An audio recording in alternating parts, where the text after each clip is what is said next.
Apa kata Ustaz? Hukum berkurban ini sunnah muakkadah, itu yang mu'tamad. Karena ada perbedaan pendapat antara ulama. Ada yang mengatakan sunnah muakkad, dan ini kebanyakan daripada ulama. Ada yang mengatakan hukum berkurban ini wajib bagi yang mampu. Nah, itu riwayat-riwayat hadis Nabi SAW daripada fadilah untuk melakukan kurban. Nabi SAW bersabda, ma amila ibnu adam yauman nahri amalan ahab ilallahi ta'ala min hirakati damin. Tidak ada amalan manusia yang lebih Allah cintai di hari raya Idul Adha daripada mengucurkan darah hewan kurban. Bahkan dikatakan semuanya akan ditimbang oleh Allah Subhanahu wa taala. Rambutnya, tulangnya, tanduknya semuanya akan menjadi timbangan kebaikan dia di hari kiamat nantinya. Malah sahabat tanya, ya Rasulullah, sahabat tanya kepada Nabi SAW, ma hadil adhahi, ketika Nabi berkurban, apa ini kurban ini ya Rasulullah?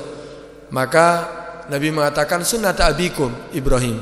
Ini adalah sunnah ajaran daripada datuk kamu Ibrahim. Kenapa kita diperintahkan untuk mengikuti millah Ibrahim, anittabi millata Ibrahima hanifah. Ikuti ajaran Nabi Ibrahim yang lurus. Di antaranya sunat, khitan, itu ajaran Nabi Ibrahim. Di antaranya juga udhiyah. Bahkan pertama kali yang rela mengorbankan anaknya Nabi Ibrahim rela mengorbankan anaknya Ismail. Itu kan ceritanya panjang kan. Nabi Ibrahim nadar kalau punya anak akan dikorbankan walaupun dikorbankan untuk Allah. Ternyata setelah punya anak sudah waktu lucu-lucunya umur 7 tahun. Ditagih sama Allah. Aufi binadrik. Mimpinya Nabi itu itu wahyu. Mimpinya seorang Nabi itu wahyu. Kenapa? Karena yanamu aina wala yanamu qalbah. Mereka para Nabi itu tidur matanya, tapi hatinya enggak. Bukan seperti kita. Kalau kita kan tidur semuanya. Mata dan mata yang ada, mata hatinya tidur semuanya. Walhasil setelah sampai berapa kali Nabi Ibrahim mimpi 3 kali, akhirnya udah mau melaksanakan perintah Allah, mau disembelih Nabi Ismail. Ceritanya kan panjang itu. Setelah itu ternyata Allah tidak mengizinkan untuk terjadi itu penyembelihan kepada Ismail. Padahal senjatanya sudah ditajamkan, dipukulkan batu pecah, tapi disembelih untuk dipotong ke lehernya Nabi Ismail nggak bisa. Sampai Allah tidak mengizinkan, akhirnya Allah ganti dengan hewan kurban tadi. Menjadi sunnah umat setelahnya, dan juga menjadi sunnah daripada Nabi Muhammad, umatnya Nabi Muhammad. Ketika ditanya, "Wa malana minha?" Sahabat tanya, "Apa yang kita dapatkan ya Rasulullah daripada hewan kurban itu?" Maka Nabi mengatakan, "Bikulli sya'ratin hasanah." Setiap satu rambut kebaikan. Satu rambut kebaikan. Mereka tanya lagi, "Fasuf?" Kalau itu hewan kurbannya berupa kambing gibas, karena rambutnya lebih banyak itu. Kalau kambing gibas rambutnya lebih banyak. Nabi tetap mengatakan bikulli sya'ratin minas suf hasanah. Setiap satu rambut daripada bahkan hewan hewan domba sekalipun, itu satu rambutnya satu kebaikan. Karena itu ini diantara dalil bahwa berkurban hukumnya sunnah.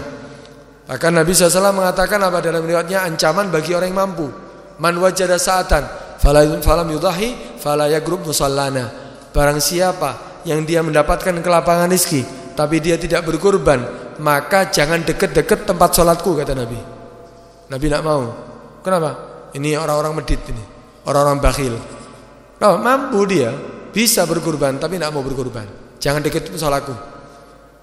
Ada riwayat lain man wajada sa'atan falam yudahi falyamut insya'a yahudiyan wa insya'a nasraniyan. Siapa yang mampu, yang mendapatkan kemampuan untuk berkurban tapi tidak berkurban, maka mati saja ia, mau seperti orang Yahudi atau seperti orang Nasoro. Ini ancaman juga ini ya. Karena itu yang mampu dianjurkan untuk berkurban. Ini ada yang mengatakan hukumnya sunnah, ada yang mengatakan hukumnya berkurban itu hukumnya wajib. Baik. Kita langsung bahas pertama hukumnya. Hukum berkurban. Hukum berkurban itu bisa sunnah kifayah, bisa sunnah muakkadah, bisa wajib. Kapan sunnah kifayah? Dalam satu keluarga, ada suami, ada istri, ada anak, ada orang tua, dalam satu keluarga semuanya kumpul dalam satu keluarga. Maka sunnah bagi mereka yang mampu untuk berkurban. Satu yang berkurban sudah gugur kesunahan untuk yang lainnya. Tapi pahalanya untuk siapa? Untuk yang berkurban. Walaupun ada pendapat, kalam Imam Romli mengatakan apa? Pahala untuk semuanya. Tapi ya pendapat yang kuat mengatakan apa? Pahala hanya untuk yang berkurban. Apa boleh yang lainnya juga berkurban? Boleh. Suaminya bekerja, istrinya bekerja, kemudian anaknya juga punya pekerjaan, bapaknya juga, mereka punya penghasilan, mampu gak untuk berkurban? Mampu semuanya. Ya sunnah mereka, untuk mereka tetap disunahkan untuk berkurban. Dalam satu keluarga 4 kambing berarti? Iya, tetap sunnah bagi mereka semuanya. Bukan berarti udah satu aja, yang lain gak usah. Tidak ada larangan, tetap sunnah bagi mereka semuanya. Tapi kalau satu yang sudah melakukan, sudah gugur kesunahan bagi yang lainnya. Sama halnya dengan apa? Orang yang makan berjamaah, satu nampan. Satu nampan ada 5 orang makan. Sunnah kifayah bagi mereka mengucapkan di antara mereka Bismillahirrahmanirrahim. Bismillahirrahmanirrahim. Gugur kesunahan bagi mereka semuanya. Tapi bukan berarti mereka tidak boleh mengucapkan Bismillah. Tetap mereka dituntut untuk mendapatkan apa? Mengucapkan Bismillah. Itu sunnah kifayah. Paham ya?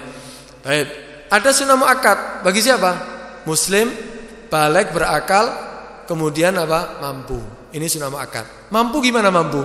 Mampu itu ada biaya hidup, sandang, pangan, papan untuk hari raya sampai akhir ayam tasyrik. Berapa akhir tasyrik? 13 Dzulhijjah. 10, 11, 12, 13. Kebutuhan mereka ada enggak? Oh, ada semuanya kebutuhannya. Untuk dia dan orang yang wajib dinafkahi, semuanya cukup. Tempat tinggal ada, pakaian mereka ada. Masih ada lebihnya enggak? Ada. Cukup kok untuk beli kambing? Cukup. Beli sapi cukup. Seandainya. Maka apa? Maka sunnah muakkadah bagi apa? Orang tadi itu untuk berkurban. Paham ya? Kadang hukumnya bisa wajib. Wajib itu apa? Kalau dia nadar. Nadar, aku nadar tahun ini berkurban. Atau kambingnya aku nadar hewan ini, kambingku ini aku gunakan, aku nadari untuk apa? Hewan kurbanku. Maka hukumnya apa? Wajib. Atau hati-hati kadang-kadang dengan takyin. Takyin itu apa? Menentukan satu apa? Hewan ternak untuk jadikan hewan kurban. Bisa jadi wajib itu. Hadhihi udhiyati. Ini adalah hewan kurbanku. Bisa wajib itu.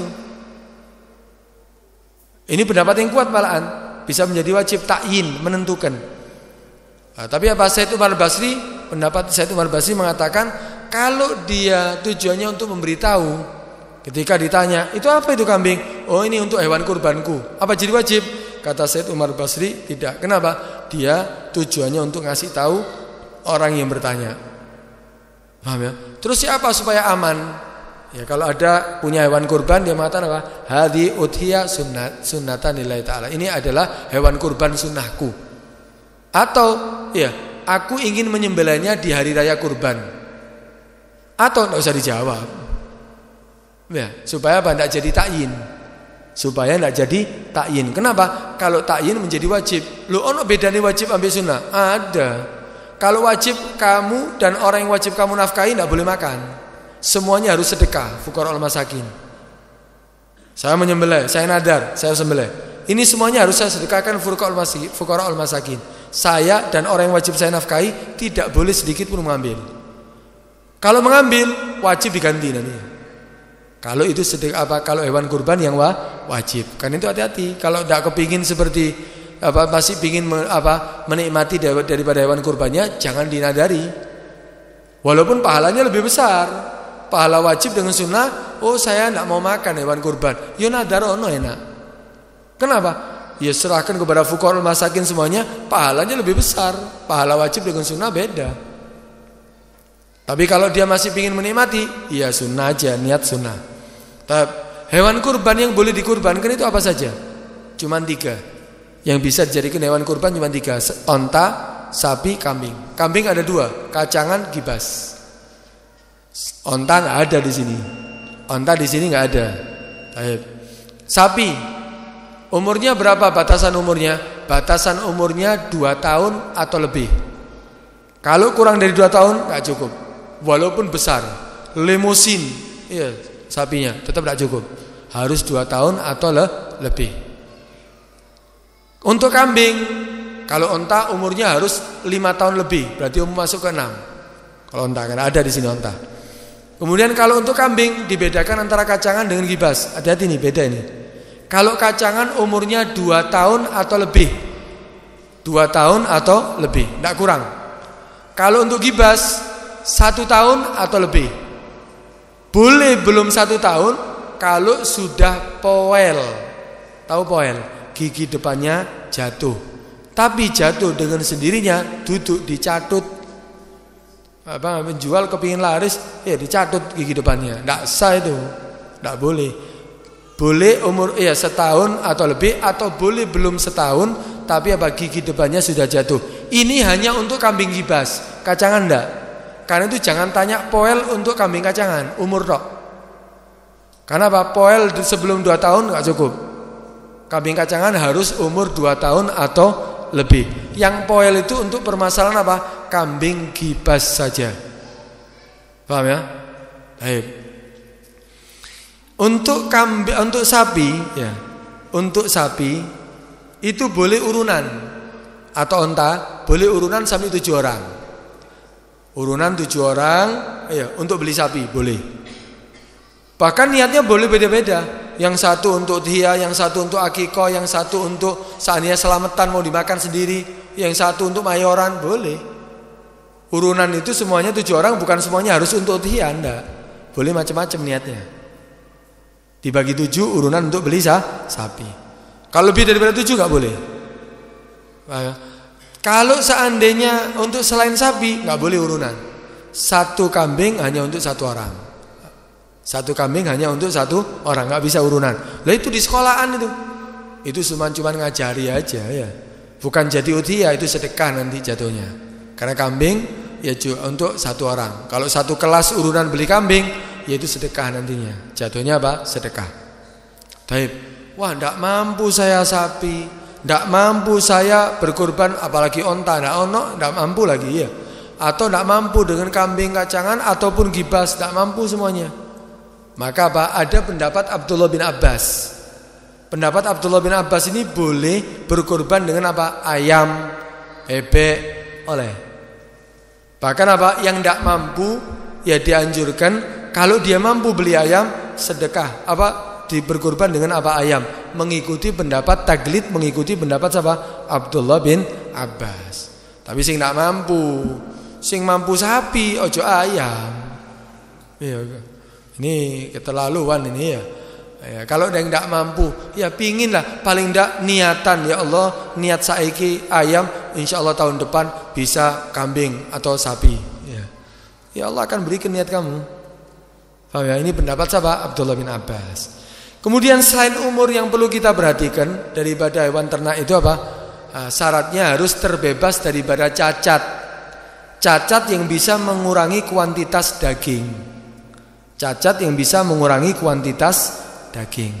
Oh, ya telinganya patah 1. Oh, matanya tidak ada 1 atau dua-duanya buta dia. Oh, seandainya kurus sekali, ya. Sakit sampai dia kurus tak nafsu makan. Tinggal balung sama kulit tok. Enggak cukup ini. Pokok yang mengurangi kuantitas daging. Oh, pincang, enggak cukup. Paham ya? Harus tidak ada yang mengurangi daripada kuantitas daging. Ini Ini yang dikatakan syarat untuk sahnya hewan yang mau kita jadikan hewan kurban.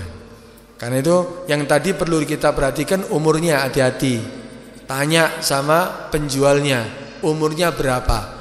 Jangan cukup hanya mengatakan ini cukup umur, takono dhisik umure. Karena kadang-kadang dia mengatakan cukup umur, ternyata kita tanya umurnya 1,5 tahun. Ya tidak cukup.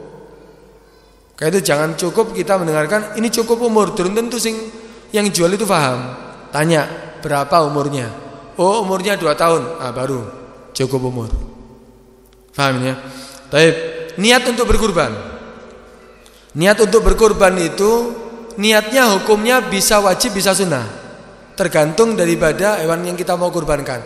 Kalau itu hewan kurban yang wajib, berarti niatnya sunnah. Seperti nadar. Nadar berkurban dengan hewan yang sudah dia tentukan. Maka niatnya hukumnya Niatnya hukumnya sunnah. Kenapa? Dengan nadar sudah menduduki kedudukan niat. Karena apa? Kadang dia sudah nadar, berarti niatnya hukumnya apa? Sunnah. Sunahkan ketika menyembelih tetap dia niat, tapi tidak wajib. Tapi kalau hewan kurbannya sunnah, bukan karena nadar, ya tidak wajib, maka niatnya hukumnya wajib. Kapan waktunya? Ketika menyembelih diniatkan, atau sebelumnya boleh, tapi setelah masuk waktu. Setelah masuk waktu penyembelihannya kapan nanti? Yaitu nanti akan ada waktunya, itu setelah sholat. Gampangannya setelah sholat, tapi nanti waktu pastinya nanti kita jelaskan. Setelah masuk waktu, itu waktu punya. Niat ini apa? Harus kita yang niat? Enggak, boleh diwakilkan. Saya wakilkan kepada yang menyembelih untuk niat. Atau saya niati, ya tapi orang lain yang menyembelih, boleh. Paham ya? Boleh, niat diwakilkan. Karena kadang ada orang itu enggak sempet karena dia orang sibuk. Tuku sapi atau tuku kambing, dolek dhisik. Ya, kemudian nanti ya menyembelihnya, baginya enggak kober. Nah, ini bisa diwakilkan niatnya. Ya, panggil satu orang. Kambing berapa harganya? Oh, kambing sekian, sapi sekian. Udah, nih uangnya saya wakilkan kepada kamu untuk beli sapi atau untuk beli kambing. Sekaligus untuk penyembelihannya saya wakilkan kepada kamu untuk niatnya, sekaligus sak baginya. Boleh apa enggak? Boleh.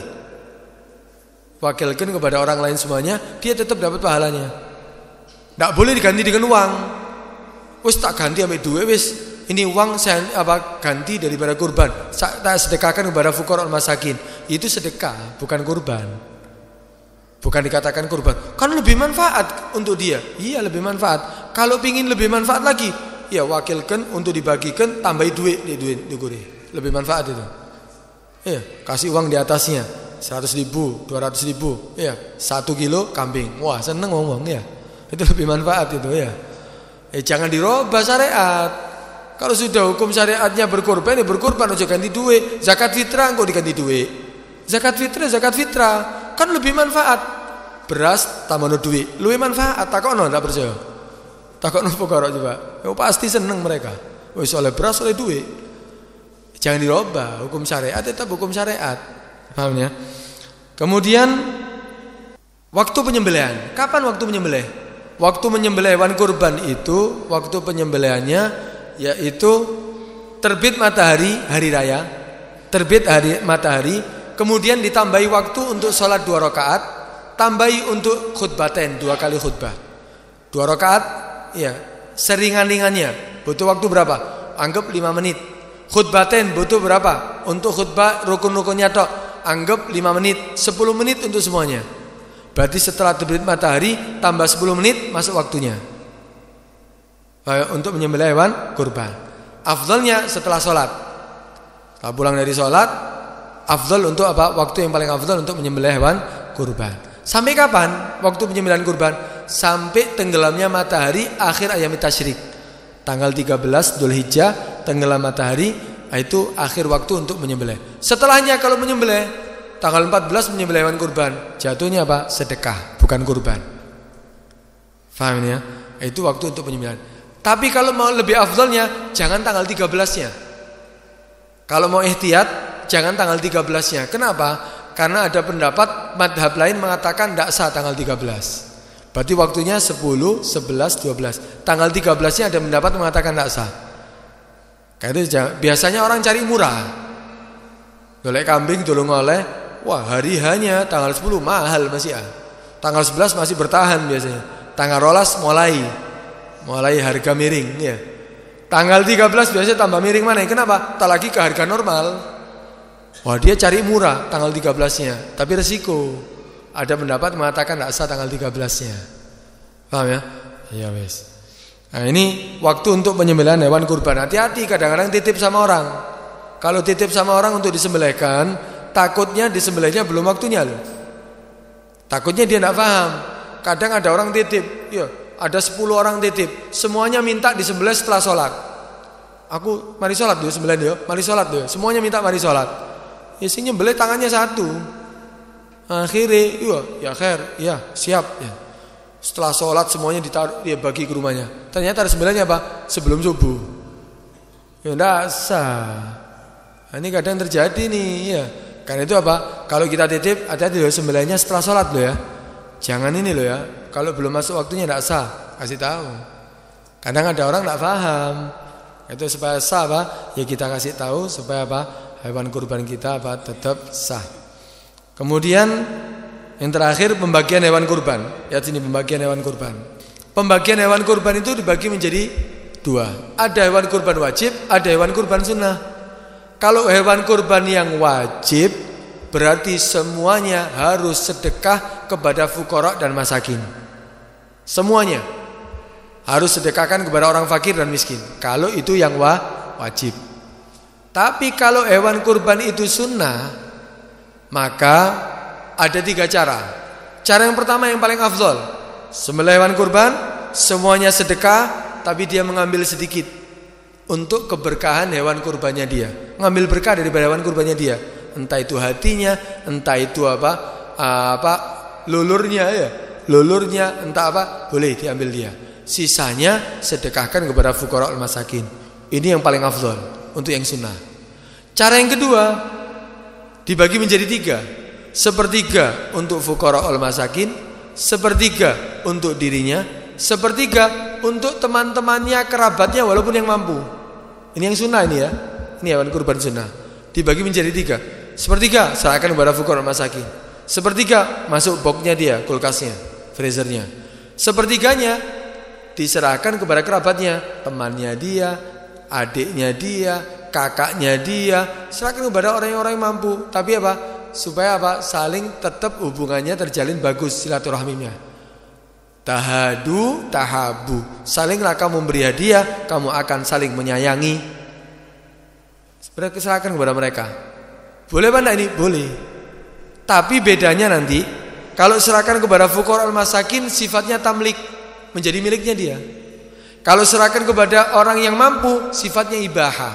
Artinya apa? Dia boleh menikmati saja, boleh dimakan atau boleh hibahkan ke orang lain, tapi tidak boleh dijual. Tapi kalau serahkan kepada fuqara al masakin boleh dijual. Wah, fakir miskin keliling sampai banyak dagingnya.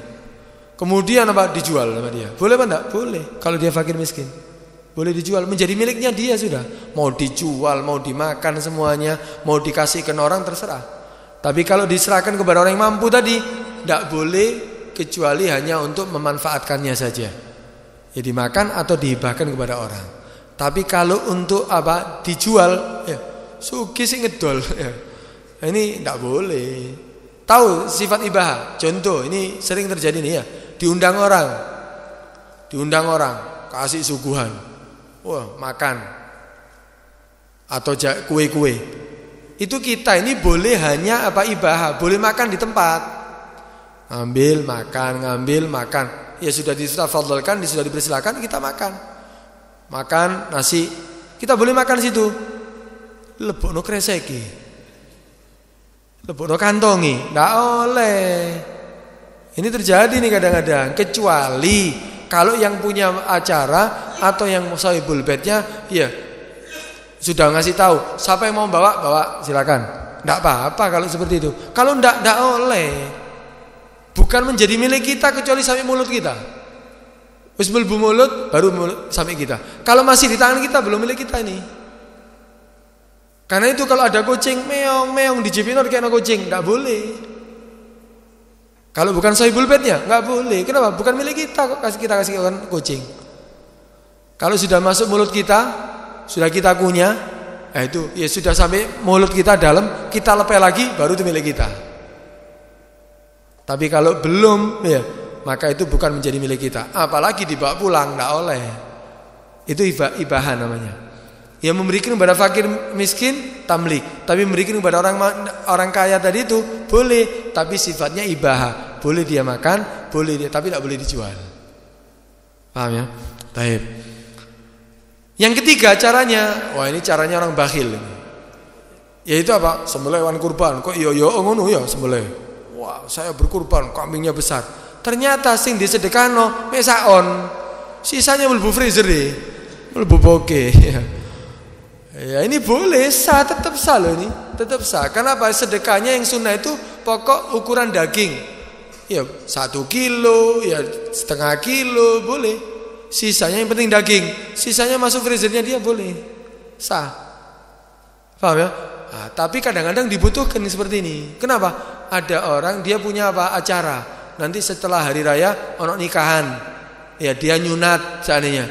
Ya dia berkurban, ya sedekah dikeluarkan yang wajib, sisanya masuk boxnya dia untuk acara. Enggak apa-apa. Yang penting apa? Bukan wajib, itu kurban sunnah. Kemudian apa? Sudah ada yang disedekahkan untuk kewajibannya. Faham ya ini ya? Cara pembagiannya, cara pembagian hewan kurban.